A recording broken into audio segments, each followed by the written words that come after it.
Saudara-saudara, sesuai dengan nyanyian tadi kita sudah menyanyikan, bukan dengan kekuatan kita.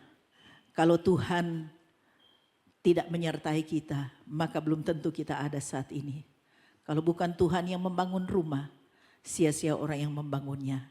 Kalau bukan Tuhan yang pelihara kita, mungkin saja kita sudah tidak ada saat ini. Tetapi kita bersyukur bahwa Tuhan masih berikan kesempatan bagi kita. Itu berarti bahwa masih banyak kesempatan yang Tuhan inginkan bagi kita semua untuk dapat hidup, merasakan akan pekerjaan-pekerjaan Allah dalam hidup kita, untuk kita boleh menjadi berkat bagi banyak orang. Saudara yang dikasihi oleh Tuhan, sebagaimana yang sudah selalu disampaikan bahwa tahun 2026 ini oleh Sinode Gereja Betel Indonesia, GBI-GBI yang ada diberikan tema revival. Revival itu adalah kebangunan rohani. Ya, kebangunan rohani, kita dibangkitkan kembali rohani kita, iman kita, agar supaya kita tetap berjalan pada kehendak Tuhan, pada rencana Tuhan yang terbaik. Dan subtemanya pada minggu ini adalah membangun altar demi revival. Saudara-saudara, kata demi ini itu berarti saudara ya, membangun altar demi revival. Kalau saya mengatakan demikian, saya harus sekolah, saya harus berhasil demi masa depan saya. Itu berarti bahwa masa depan itu penting atau tidak? Penting. Seorang suami berkata, saya harus kerja keras demi keluarga saya. Keluarga penting atau tidak? Itu berarti sangat penting. Itulah sebabnya membangun altar demi revival. Itu berarti revival itu penting. Revival atau kebangunan rohani bagi umat Tuhan, bagi gereja Tuhan itu penting. Dan caranya untuk kita bisa mencapai itu, membangun altar. Nanti kita akan lihat apa yang dimaksud dengan altar. Ya, saudara yang dikasihi oleh Tuhan. Jadi esensi dari revival itu adalah membangunkan kembali rohani kita yang mungkin saja hampir mati. Atau rohani yang mungkin mulai redup ibarat pelita yang sudah mulai padam oleh karena hampir kehabisan minyak. Saudara, esensi revival juga adalah menghidupkan kembali rohani yang suam-suam kuku, yang lau-lau, tidak panas tetapi tidak dingin. Ya. Kemudian membangkitkan semangat dan gairah untuk sebuah kehidupan yang baru, kehidupan bersama dengan Tuhan. Memberikan kekuatan, memberikan semangat. Saudara-saudara, karena revival itu penting. Saudara-saudara, itulah sebabnya kalau saya bisa berikan kesimpulan, revival itu adalah pekerjaan Allah yang memulihkan umatnya yang telah dingin. Memulihkan umat yang telah dingin, yang telah suam-suam kuku. Supaya bisa hidup dalam pertobatan, saudara. Supaya hidup dalam pertobatan, ketaatan, dan kasih yang murni kepada Allah. Bukan kasih yang setengah-setengah. Bukan kasih yang munafik, tetapi kasih yang murni kepada Allah. Saudara-saudara yang dikasihi oleh Tuhan Yesus Kristus, pertanyaannya, memang benarkah revival itu penting? Dan mengapa revival itu dibutuhkan bagi gereja Tuhan? Mengapa revival itu dibutuhkan bagi kita sebagai umat Tuhan? Saudara-saudara, oleh karena tanpa revival, tanpa ada kebangunan rohani, tanpa menghidupkan kembali rohani kita yang mungkin sudah suam-suam kuku, maka perlahan tapi pasti gereja hanya tinggal bangunan. Sebab tidak ada orang lagi di dalam. Tanpa revival, saudara, maka umat Tuhan akan mati secara rohani. Dan saudara-saudara, Tuhan Yesus pernah berkata di dalam Injil Matius pasal 22 ayat yang ke-14. Sebab banyak yang dipanggil tetapi sedikit yang dipilih. Inilah perkataan Yesus sendiri. Banyak yang dipanggil. Gereja-gereja mungkin penuh. Tetapi diseleksi. Akhirnya hanya sedikit yang terpilih. Saudara-saudara, inilah firman Tuhan yang harus disampaikan kepada jemaat Tuhan, kepada gereja Tuhan. Supaya kita menjadi orang yang bukan hanya terpanggil, tetapi juga kita menjadi orang yang terpilih. Karena ketika Tuhan datang pada kedua kali, Dia akan mengangkat mempelai-mempelainya yang disempurnakan, yang rohaninya hidup, yang imannya bertumbuh, bukan yang mati, bukan kelihatan Kristen, tetapi sebenarnya rohaninya mati. Saudara-saudara, jangan kita terkecoh karena agama Kristen tidak menyelamatkan. Jangan kita masuk Kristen oleh karena supaya kita selamat. Agama tidak menyelamatkan, tapi yang menyelamatkan adalah iman kita kepada Kristus. Karena Yesus datang bukan bawa agama, tetapi Yesus datang supaya kita percaya bahwa melalui Dia kita diselamatkan. Itu intinya. Saudara yang dikasihi oleh Tuhan Yesus Kristus. Kita melihat sekarang, saudara, di mana dunia semakin modern, teknologi semakin canggih. Tapi kita melihat di negara-negara maju, khususnya negara Eropa, saudara ya, bahwa sekularisme itu terus terjadi. Artinya bahwa orang tidak lagi mengindahkan Tuhan. Ya, mereka betul-betul hanya mementingkan hal-hal yang bersifat jasmani, hal-hal yang nyata. Itulah sebabnya mereka lebih pakai rasio mereka daripada memiliki iman kepada Allah. Karena iman tidak bisa dibuktikan. Memang iman tidak bisa dibuktikan. Itulah sebabnya mereka merasa bahwa diri mereka itu sudah pintar. Negara maju. Mereka merasa, untuk apa Tuhan? Kalau ada Tuhan, kenapa banyak masalah terjadi? Kenapa begitu banyak ketidakadilan? Mengapa begitu banyak orang di satu wilayah begitu sulit hidupnya? Tetapi di dunia sebelah orangnya makmur sekali. Mana keadilan itu? Kalau ada Tuhan pasti tidak begitu. Itu kan begitu. Itu orang-orang ateis begitu. Sama saja dengan bohong. Yang penting kita berusaha, kita bekerja dengan pikiran kita, dengan otak kita, dengan ilmu kita. Maka kita bisa berhasil. Itulah sekularisme terjadi. Saudara di Eropa. Padahal di Eropa itu awalnya pusat Kristen loh saudara. Orang-orang Belanda datang ke Indonesia. Menjajah 3,5 abad. Mereka selain mereka masuk ke Indonesia, tetapi mereka ada banyak yang menyebarkan tentang Kristus, menyebarkan agama Kristen. Jadi Eropa itu awalnya ya pusat Kristen, pusat reformasi dan misi dunia itu di Eropa.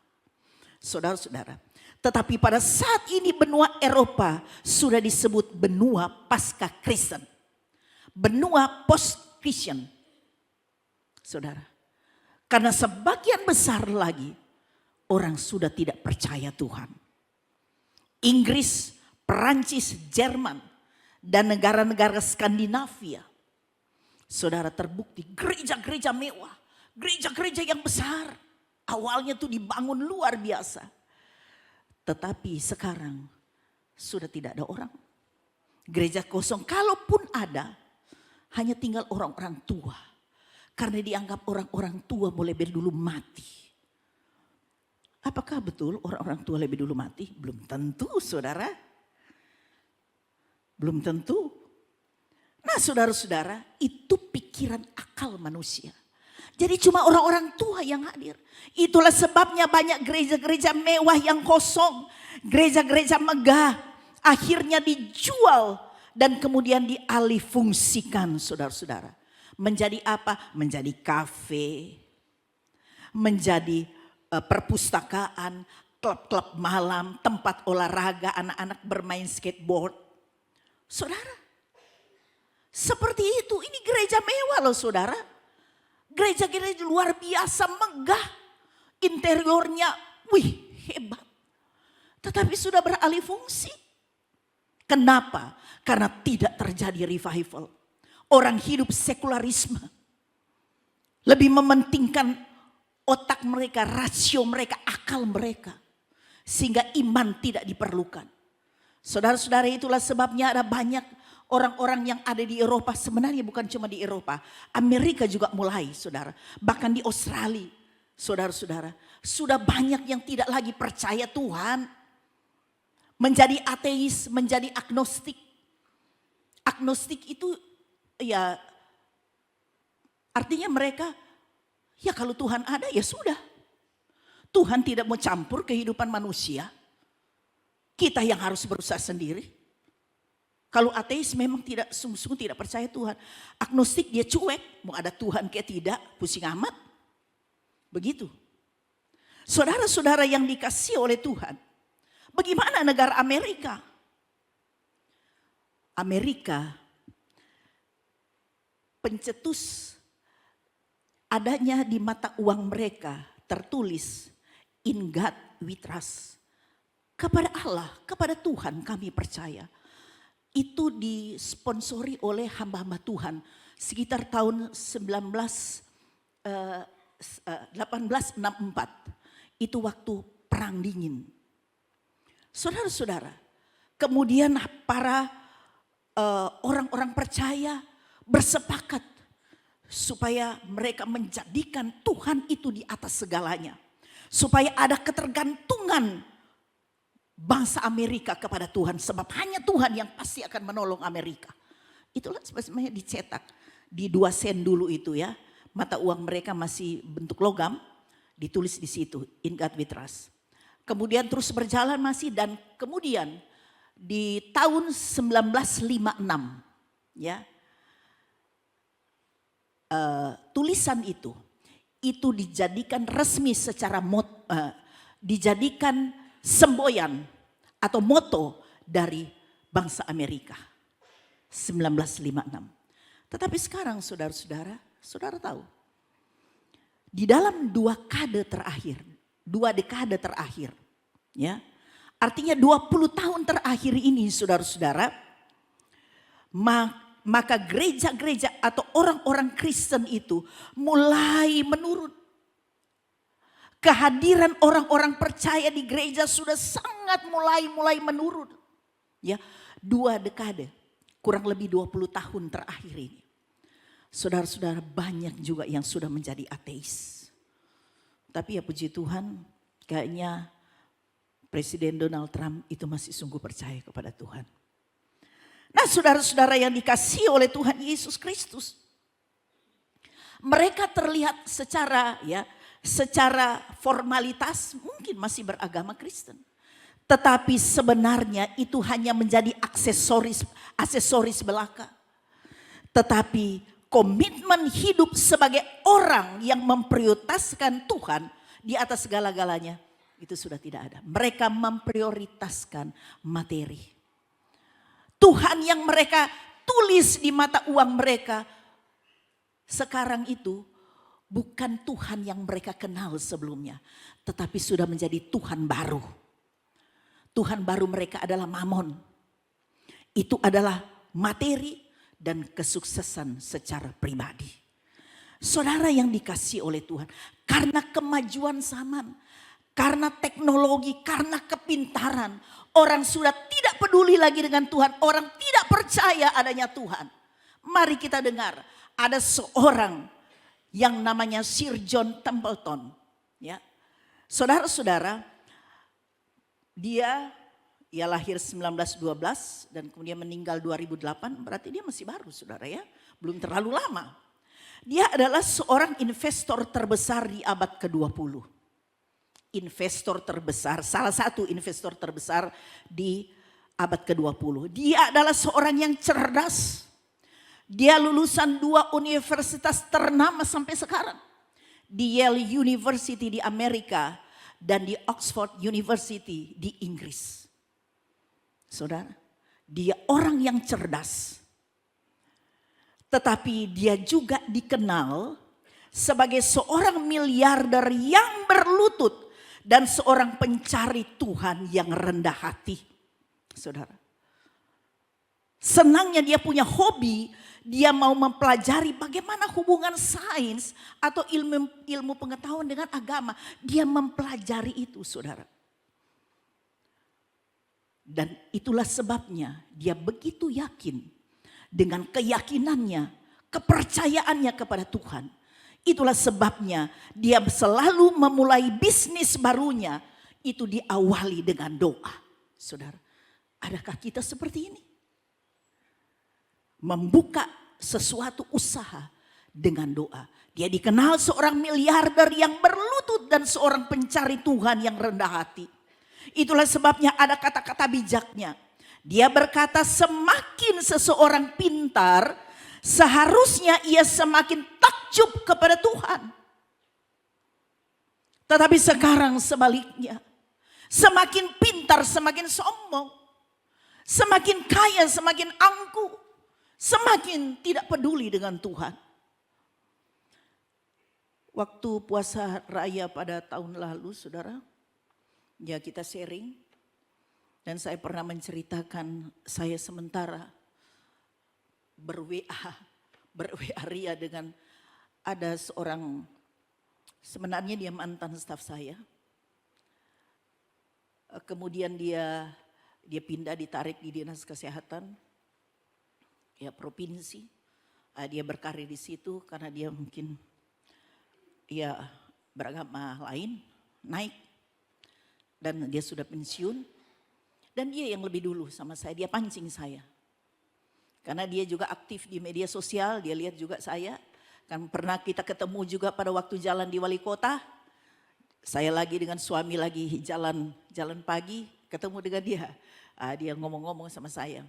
Nah itu akhirnya berlanjut, dia mulai menyampaikan keyakinannya. Padahal dia dari agama sebelah. Tetapi kelihatannya dia sudah membanggakan bahwa secara tidak langsung dia sudah bilang dia adalah seorang yang ateis. Dia sudah tidak percaya Tuhan. Padahal istri anak-anaknya dengan jilbab. Ya. Tapi untuk dia lebih percaya bahwa semua yang ada di alam semesta ini jadi dengan sendirinya. Sains itu ya, ilmu pengetahuan, wah dia dijunjung tinggi. Dalam hati saya, kiapa ngana punya pintar sudah sama dengan Templeton. Baru begitu saja sudah tidak percaya Tuhan. Padahal sudah banyak saya kasih, saya ini begini. Tetapi dia tetap bersih teguh. Saya tetap itu Tuhan itu. Ya sama seperti pemahaman dari orang-orang Eropa. Itu agama itu cuma menjadi hambatan bagi kemajuan. Agama cuma menjadi hambatan bagi persatuan.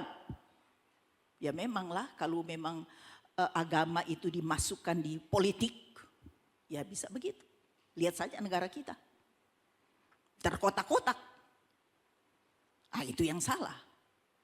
Tetapi itulah yang dia katakan karena dia merasa kecewa melihat situasi dunia khususnya Indonesia. Tapi akhirnya menjadi ateis. Saudara yang dikasihi oleh Tuhan.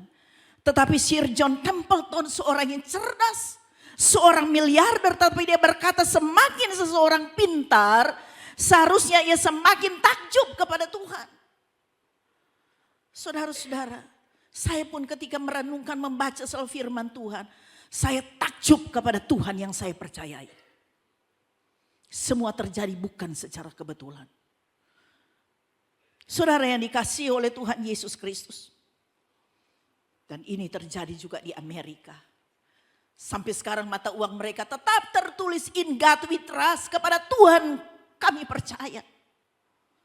Tetapi kenyataannya sudah sebagian besar mereka tidak lagi percaya. Saudara yang dikasihi oleh Tuhan, ini menjadi peringatan bagi gereja Tuhan, bagi kita umat Tuhan yang berada pada dunia saat ini. Saudara-saudara, ini menjadi lampu merah bagi gereja Tuhan. Itulah sebabnya tidak salah kalau hamba-hamba Tuhan di pusat di Gereja Bethel Indonesia memberikan tema yang harus disampaikan kepada jemaat Tuhan, kepada seluruh Gereja Bethel Indonesia. Pentingnya revival itu terjadi, kebangunan rohani. Jangan kita merasa puas kita sudah menjadi orang Kristen. Jangan kita sudah merasa puas kita sudah tercatat sebagai jemaat gereja tertentu ataupun di gereja ini. Jangan kita menjadi puas karena kita sudah melayani Tuhan. Tidak sampai di situ, kita harus terus revival dalam hidup kita. Kalau tidak, kita akan mati.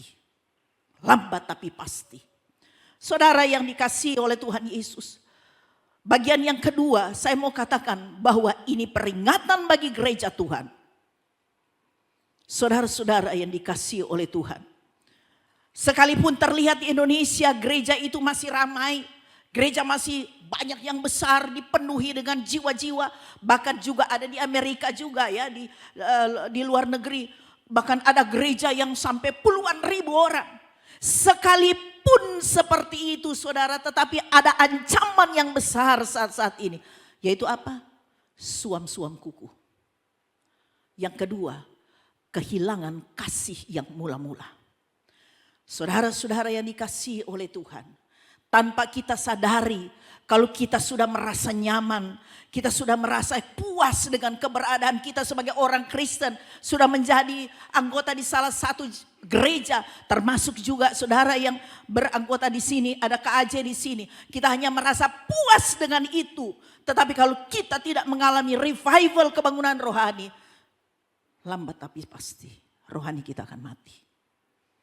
Saudara yang dikasihi oleh Tuhan, kita melihat jemaat Laodikia. Di dalam Wahyu 3 ayat 15 sampai ayat yang ke-17. Saudara kita lihat apa kata firman Tuhan. Aku tahu segala pekerjaanmu. Engkau tidak dingin dan tidak panas. Alangkah baiknya jika engkau dingin atau panas. Jadi karena engkau suam-suam kuku dan tidak dingin atau panas, aku akan memuntahkan engkau dari mulutku. Karena engkau berkata, aku kaya dan aku telah memperkayakan diriku dan aku tidak kekurangan apa-apa. Dan karena engkau tidak tahu bahwa engkau melarat dan malang, miskin, buta dan telanjang. Saudara-saudara yang dikasihi oleh Tuhan, saya tidak memikirkan bagaimana kira-kira ketika firman Tuhan ini disampaikan oleh Rasul Yohanes, karena disuruh oleh Tuhan untuk menyampaikan hal ini kepada jemaat di Laodikia. Betapa kagetnya mereka tentu. Saudara-saudara sudah pernah dijelaskan oleh hamba Tuhan, kalau tidak salah juga Pak Joy sudah menyampaikan itu Laodikia. Ya, Laodikia itu seperti apa? Itu adalah daerah kaya, penghasil emas, wool. Mereka juga memproduksi salaf mata. Itulah sebabnya firman Tuhan ditertuju seperti itu. Buta padahal punya salaf mata yang mujarab pada saat itu. Saudara-saudara yang dikasihi oleh Tuhan Yesus. Mungkin mereka merasa kenapa ini terjadi. Tetapi itulah yang Tuhan sampaikan. Karena Tuhan tahu mereka merasa mereka kaya. Aku telah memperkayakan diriku, artinya mereka menganggap mereka itu bisa berhasil karena kekuatan mereka, karena kemampuan mereka, karena kepintaran mereka, bukan karena Tuhan. Saudara, itulah sebabnya Tuhan berkata bahwa engkau tuh melarat. Kau bilang kau kaya, melarat kau, seperti kira-kira begitu. Engkau adalah orang yang malang. Engkau itu buta dan engkau telanjang, berarti betapa miskinnya orang di jemaat di Laodikia. Itu dalam pandangan Tuhan. Saudara-saudara, bukankah kita datang beribadah kepada Tuhan? Kita bukan memperlihatkan kepada manusia. Karena kita datang di hadapan Tuhan yang kita tidak lihat. Dan Tuhan tahu motivasi kita. Tuhan tahu hati saya. Tuhan tahu hati saudara. Itulah sebabnya kita tidak bisa bersandiwara. Tetapi betapa baiknya Tuhan. Sekalipun mungkin kita dalam keadaan begitu, tetapi kasih-Nya selalu Dia nyatakan. Dia selalu sabar untuk selalu mengingatkan kita melalui hamba-hamba Tuhan, melalui situasi masalah yang kita hadapi. Seringkali Tuhan harus berbicara supaya kita sungguh-sungguh bisa melakukan seperti apa yang Dia kehendaki. Saudara yang dikasihi oleh Tuhan Yesus Kristus. Jadi saudara-saudara, jemaat di Laodikia terjebak dalam kesombongan. Karena mereka kaya, mereka tidak kekurangan apa-apa. Tetapi di mata Tuhan jemaat Laodikia itu sangat hina. Oleh karena fokus mereka bukan lagi kepada Tuhan. Fokus mereka hanya kepada mamon. Ya memang mereka beribadah. Tapi sebenarnya fokus mereka bukan kepada Tuhan. Itulah sebabnya saya bersyukur semboyan kita itu FOCC. Focus on Christ Church. Gereja yang mengajarkan kepada kita, mengingatkan kita. Supaya kita terfokus kepada Tuhan. Bagaimanapun besarnya, banyaknya berkat Tuhan yang Tuhan karuniakan kepada saudara. Dan juga kepada saya, kepada kita semua. Tetapi fokus kita jangan kepada hal-hal yang bersifat lahiriah. Sebab semuanya itu akan berlalu. Tetapi fokus kita hanya kepada Tuhan. Pemberi berkat itu. Saudara-saudara yang dikasihi oleh Tuhan Yesus Kristus. Jangan fokus kita kepada mamon. Kepada apa yang bersifat lahiriah. Kita bersyukur, kita terima berkat yang luar biasa dari Tuhan. Tetapi dengan berkat itu kita semakin takjub kepada Tuhan. Dan dengan berkat itu kita gunakan untuk kemuliaan Tuhan. Itu yang luar biasa. Saudara yang dikasihi oleh Tuhan. Yang kedua, jemaat Efesus. Apa yang Tuhan katakan kepada jemaat Efesus? Wahyu 2 ayat 2 sampai 5. Aku tahu segala pekerjaanmu, baik jeripayahmu maupun ketekunanmu. Aku tahu bahwa engkau tidak dapat sabar terhadap orang-orang jahat, bahwa engkau telah mencobai mereka yang menyebut dirinya rasul, tetapi yang sebenarnya tidak demikian. Bahwa engkau telah mendapati mereka pendusta, dan engkau tetap sabar dan menderita oleh karena namaku. Ini luar biasa ini jemaat Efesus. Dan engkau tidak mengenal lelah. Namun demikian aku mencela engkau. Karena engkau telah meninggalkan kasihmu yang semula. Mereka terlihat setia, terlihat aktif, terlihat mereka luar biasa melayani Tuhan. Tetapi Tuhan melihat hati mereka. Mereka sebenarnya sudah meninggalkan kasih mereka yang mula-mula kepada Tuhan. Tuhan sayang. Itulah sebabnya ditegur, diingatkan. Saudara-saudara yang dikasihi oleh Tuhan. Seringkali kita mengalami hal-hal yang mungkin tidak kita harapkan. Tetapi sebenarnya itu mungkin teguran Tuhan. Untuk mengingatkan kita. Supaya kita kembali. Kasih kita kembali berkobar-kobar.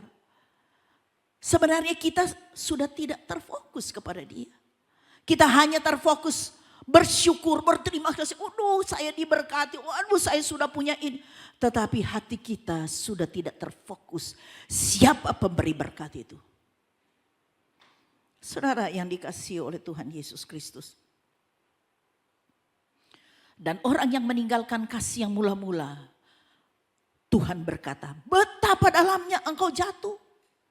Jadi engkau harus bertobat kembali. Saudara-saudara,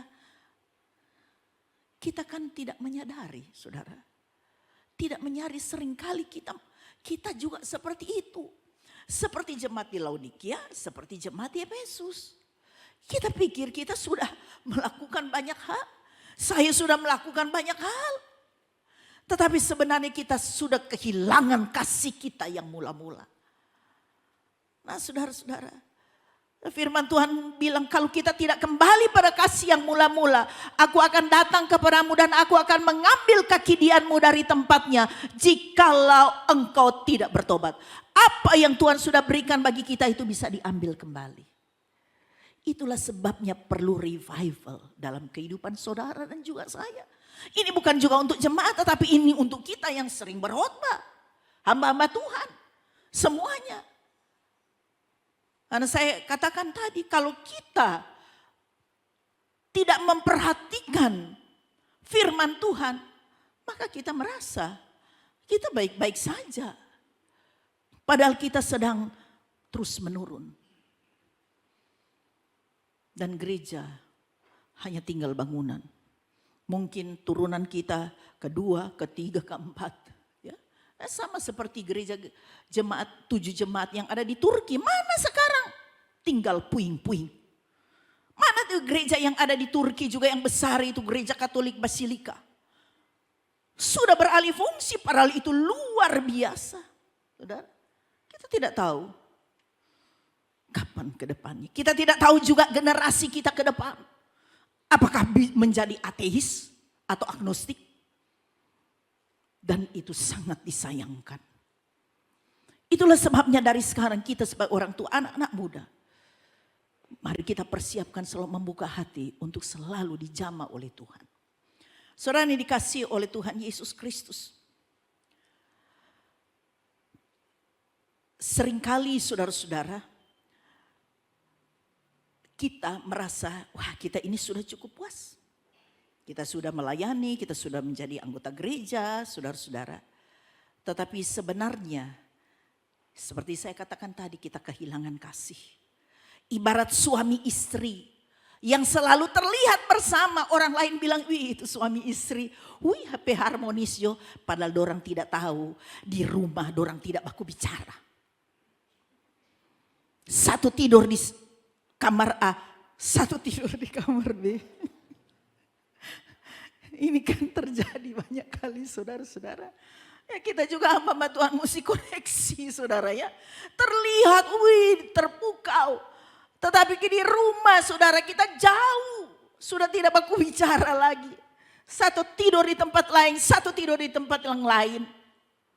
Saudara-saudara, kita bersandiwara hanya mempertahankan status. Dan saya mendengar artis-artis kalau ditanya, ya mereka resmi sudah bercerai tapi masih tinggal satu rumah. Kemudian ditanya, ya karena ditanya, kelihatan kok masih kayak pasangan ya. Iya, hanya mempertahankan status demi anak-anak.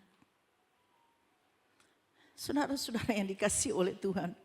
Jangan kita seperti itu hanya mempertahankan status. Karena status kita hamba Tuhan, status kita pendeta. Padahal kasih itu sudah tidak ada sama Tuhan. Tetapi mempertahankan status saja. Supaya orang lihat saya ini tetap pendeta. Saya tetap gembala sidang. Saya tetap anggota gereja. Saya tetap orang Kristen. Saya tidak murtad. Tapi hanya status. Saudara yang dikasihi oleh Tuhan Yesus Kristus. Itulah sebabnya ada seorang yang bernama Leonard Ravenhill, dia seorang hamba Tuhan. Dia berkata demikian. The church used to be a lifeboat rescuing the perishing. Now she is a cruise ship rescuing the promising. Gereja dulunya adalah sekoci penyelamat. Tetapi sekarang menjadi kapal pesiar yang hanya mencari kenyamanan. Dulu gereja itu betul-betul ya sekoci atau kapal untuk menyelamatkan orang. Tetapi sekarang gereja menjadi kapal pesiar yang hanya untuk mencari kenyamanan. Orang boleh rajin ke gereja tetapi di gereja dia merasakan kalau pergi ke gereja pasti dia diberkati. Pasti saya tidak sakit, pasti usaha saya berhasil. Jadi untuk semata-mata untuk kenyamanan. Bukan mencari pokoknya Tuhan. Tetapi mencari hal-hal yang bersifat lahiriah. Supaya usaha saya tidak bangkrut. Supaya saya tetap dipelihara. Bukan berarti itu tidak. Tidak boleh kita berpikir begitu saudara ya. Tetapi kalau itu semata-mata tujuan untuk itu, Anda dan saya salah. Itulah sebabnya saudara-saudara yang dikritik oleh Leonard Ravenhill atas kata-kata bijaknya itu bukan karena dia menolak bahwa tidak boleh ada kemegahan dalam gereja, tidak boleh ada teknologi atau organisasi yang yang bagus. Tetapi yang dia kritik adalah pergeseran orientasi dari yang seharusnya gereja mengajarkan tentang Injil yang benar yang menyelamatkan manusia berdosa. Tetapi sekarang gereja lebih banyak menghibur. Pemberitaan Injil hanya 30%, 70% menghibur. 70% lucu-lucuan. Saya saudara terus terang, saya suka khotbah yang agak lucu, jadi ada ilustrasi. Saya suka saudara. Itu sebagai ilustrasi yang kelihatan kita lebih mengerti dan lebih paham lah. Tetapi kalau leluconnya sudah 70%, firmannya cuma 30%, kalau kita sampai di rumah, apa ya yang kita ingat? Yang kita ingat cuma lucu-lucunya. Dan coba kalau ada lucu-lucu, ada orang-orang, ada pendeta-pendeta yang lucu, itu banyak orang yang suka datang dengar. Coba kalau besok saya undang Mongol, ya. Immanuel, apa nama tuh? Khotbah pasti banyak karena lucunya. Jadi itulah sekarang sifat gereja, memberikan kenyamanan, hiburan, bukan pemberitaan tentang kebenaran untuk menyelamatkan orang untuk datang kepada Tuhan. Saudara-saudara, tapi saya pernah mengingatkan saya juga, kalau khotbah itu harus memang ada ilustrasinya, mau lucu-lucu kayak mau apa. Itu hanya sekedar seperti jendela. Kalau di rumah tidak ada jendela, orang merasa pengap, monoton. Tetapi kalau ada ilustrasinya, hidup lagi sebab ada udara segar. Jadi memang harus ada ilustrasi atau ada sedikit-sedikit lucu-lucu. Sebab itu saudara-saudara, apakah Tuhan Yesus tidak pernah waktu khotbah dia tegas terus? Tidak. Ada kata-katanya saudara baca. Di dalam Injil Lukas 11 ayat 11 sampai 12 coba. Barangkali ada yang bisa tolong bukakan karena ini saya tidak tulis. Oh ya. Lukas ya. Aku tahu jika ia minta telur akan memberikan kepadanya kala jengking. Maaf. Nah ini Tuhan Yesus Tuhan Yesus mengajarkan kita ini harus minta. Karena Allah itu pengasih, akan memberikan seperti apa yang kita minta. Nah kemudian ini bahasa-bahasa memang agak lucu-lucu sedikit ya, menggelitik. Jika ia minta telur akan memberikan kepadanya kalajengking. Ya terus.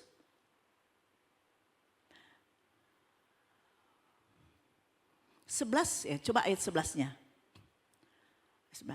Bapa manakah di antara kamu jika anaknya minta ikan daripadanya akan memberikan ular kepada anaknya itu ganti ikan? Mungkin saya berpikir kalau saya atau kita dengar khotbahnya Tuhan Yesus seperti ini, mungkin kita agak mana bisa minta itu dengan Bapa bukan dikasih ikan tetapi dikasih ular, kan agak menggelitik. Jadi Tuhan Yesus dia punya bahasa-bahasa untuk menghidupkan kembali ya, ilustrasi. Kemudian terus tadi ayat 12 cepat sedikit. Atau jika ia minta telur memberikan kepadanya kalajengking. Saudara-saudara, kemudian ada juga di Matius 23 ayat 24. Matius 23 ayat 24. Ini bahasa-bahasa sebenarnya ungkapan satir yang menggelikan saudara ya. Hai kamu pemimpin-pemimpin buta ini pada orang Farisi dan munafik. Orang Farisi yang munafik. Nyamuk kamu tapiskan dari dalam minuman. Jadi ada nyamuk. Tetapi unta di dalamnya kamu telan. Lucu, agak lucu. Tapi ini kan menggelitik ya. Bahasa-bahasa satir, sindiran. Jadi memang ada itu. Dalam mengajarkan sesuatu itu pasti ada yang agak sedikit ya lucu-lucu, ya menggelitik. Ya seperti begitu. Masa unta mau ditelan? Ya. Tapi nyamuk kamu tepis, unta kamu telan. Nah saudara-saudara yang dikasihi oleh Tuhan itu memang ada. Nah saudara yang dikasihi oleh Tuhan Yesus, seharusnya gereja mengajarkan Injil yang benar yang menyelamatkan, memberitakan tentang pertobatan. Kemudian gereja harus mengajarkan juga mengikut Yesus itu pikul salib dan menyangkal diri. Supaya kita tahu bahwa ketika kita mengalami masalah, itu berarti kita sedang pikul salib. Kita harus melakukan sesuatu yang tidak kita kehendaki, tetapi kita harus lakukan. Itulah penyangkalan diri. Bukan semuanya senang-senang terus. Saudara-saudara, itulah yang harus diajarkan. Kalau tidak diajarkan itu saudara, maka ketika jemaat ada masalah, maka jemaat akan berpikir, katanya kalau sudah masuk gereja saya diberkati, katanya penyakit saya sembuh, katanya usaha saya maju, kenapa ini tidak? Menyalahkan gereja, menyalahkan Tuhan, akhirnya terhilang. Ini yang terjadi. Itulah sebabnya kebenaran firman harus disampaikan. Karena memang Tuhan harus melatih kita. Nah saudara yang dikasihi oleh Tuhan, mari kita introspeksi diri, termasuk saya.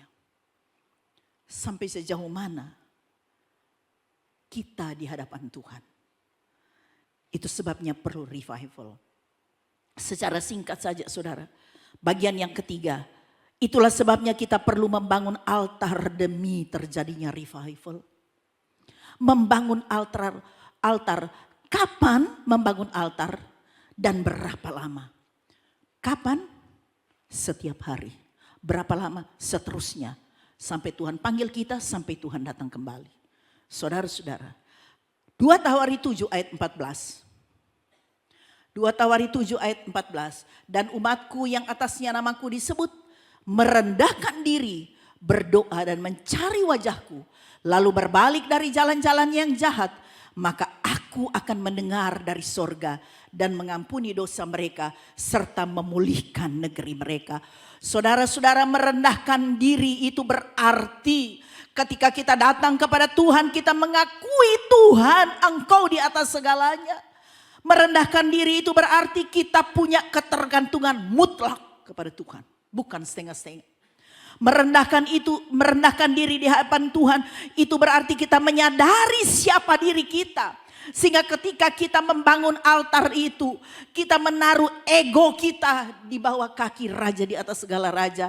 Kita menaruh kebanggaan kita, apa yang menjadi kebanggaan kita, kita taruh di bawah kaki Yesus. Itulah namanya merendahkan diri. Kita sadar siapa kita. Kita tidak bisa hidup tanpa Tuhan. Saudara-saudara yang dikasihi oleh Tuhan. Dan yang kedua, berdoa mencari wajah Tuhan. Ada banyak orang berdoa cuma yang penting sudah berdoa. Tidak merasakan apa-apa, yang penting berdoa. Pokoknya saya minta apa yang saya butuh. Tetapi di sini dikatakan berdoa dan mencari wajah Tuhan. Itu berarti bahwa kita harus punya waktu-waktu tertentu memang. Ya, kita membangun altar, membangun mezbah. Supaya kita bukan hanya sekedar berdoa minta apa yang kita inginkan. Tetapi sampai kita mendapatkan wajah Tuhan. Merasakan kehadiran Tuhan. Saudara-saudara yang dikasihi oleh Tuhan Yesus. Yang saya rasakan saudara, dan tentu saudara banyak yang merasakan itu. Ketika kita merasakan kehadiran Tuhan, hadirat Allah itu turun saudara. Maka air mata kita otomatis akan keluar. Kita merasakan ada sesuatu yang lain. Kita sebenarnya bukan sedih. Tetapi kenapa air mata itu mengucur? Biasanya dengan penuh sukacita kita ada berkat atau apa, kemudian kita mencari wajah Tuhan sampai kita mendapatkan wajah Tuhan, kehadiran Tuhan, maka air mata kita mengalir. Itu berarti ucapan syukur kita itu sungguh-sungguh berkenan kepada Tuhan. Mungkin juga sampai kita bermazmur atau kita bahasa roh yang orang tidak tahu, tetapi Tuhan tahu. Itu sebagai ucapan syukur kita karena kita merasakan hadirat Allah. Itulah sebabnya saudara Yesaya 57 ayat 15 berkata demikian. Saudara perhatikan.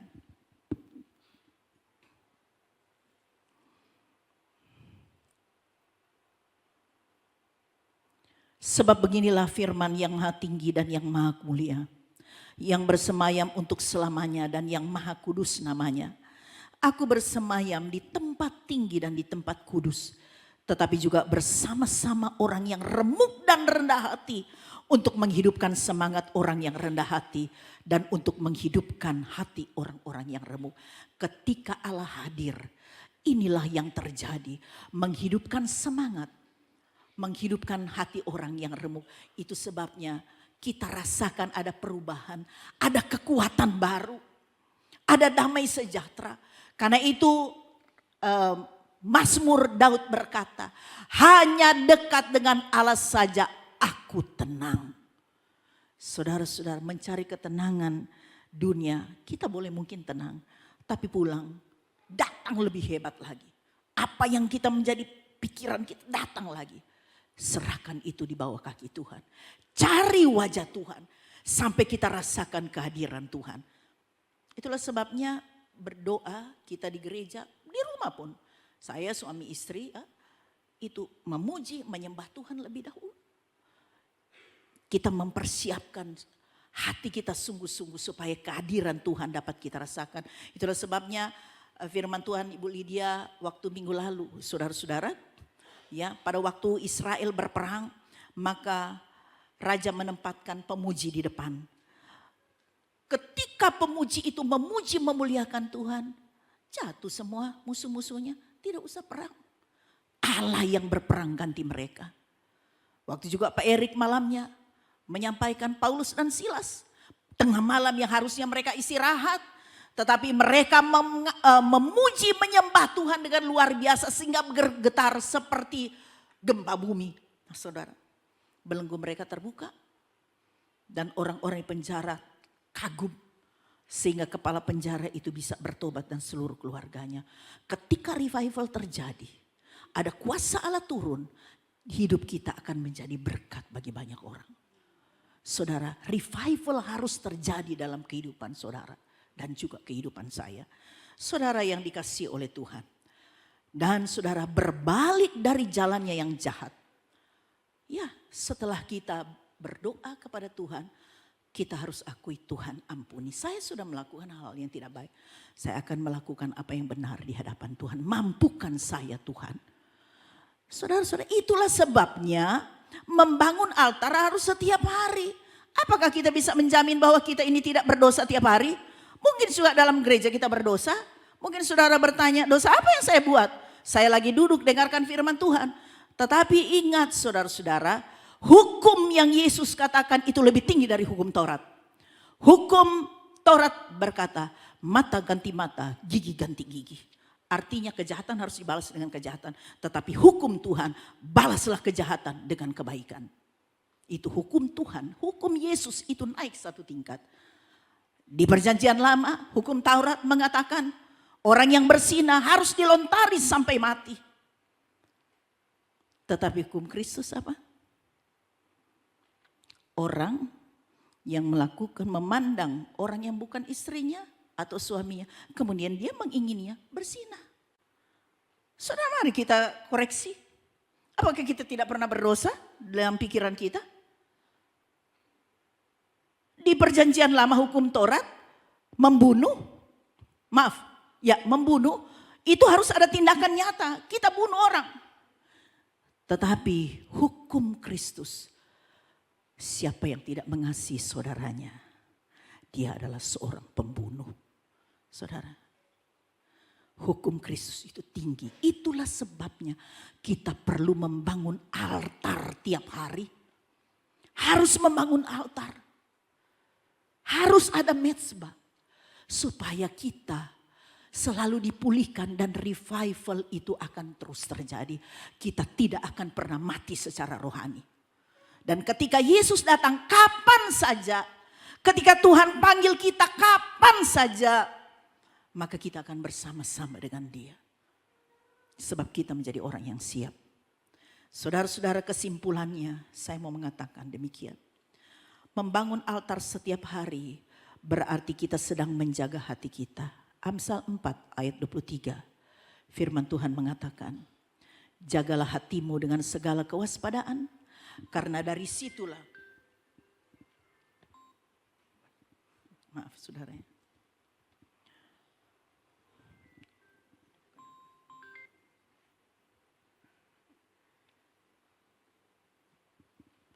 Jagalah hatimu dalam segala kewaspadaan, karena dari situlah terpancar air kehidupan.